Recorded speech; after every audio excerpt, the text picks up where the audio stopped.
Evening ప్రశాంతంగా పిల్లలతో ఆడుకుంటున్న నాకు మా ఫ్రెండ్ అయితే కాల్ చేసి డీమార్ట్‌లో ఐస్ క్రీమ్ 1+1 ఆఫర్ ఉంది తీసుకున్నాను అని కాల్ చేసి చెప్పింది. నెక్స్ట్ మినిటే అయితే మనకి ఐస్ క్రీమ్ క్రేవింగ్ స్టార్ట్ అయినాయి. ఇంకా మా మామయ్య వాళ్ళ కొడుకు గణేష్‌ని తీసుకొని డీమార్ట్‌కి అయితే వచ్చాను. మనం వచ్చిన పని డీమార్ట్‌లో ఐస్ క్రీమ్ తీసుకోవడం అయితే అది వదిలేసి షాపింగ్ అని అవి ఇవి స్పెట్స్ చూస్తా తిరుగుతా ఉన్నాం.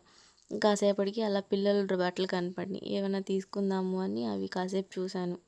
నెక్స్ట్ ఇంక మన షాపింగ్ అని అవన్నీ చూసి కాసేపటికి వచ్చిన పని మనం ఐస్ క్రీమ్ తీసుకోవడానికి అని రియలైజ్ అయ్యి ఇంకా నెక్స్ట్ అయితే ఐస్ క్రీమ్ తీసుకోవడానికి వచ్చాము.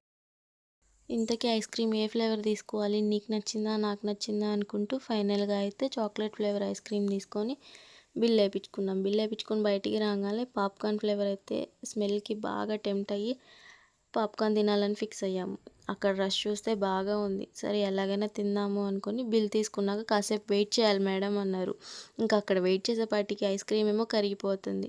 ఫైనల్గా అయితే పాప్కార్న్ తీసుకొని ఇంటికైతే వెళ్ళిపోయాం. ఇలా మీరు ఎప్పుడైనా వెళ్ళిన పని వదిలేసి టైం వేస్ట్ చేశారా? కామెంట్ చేయండి. Bye guys.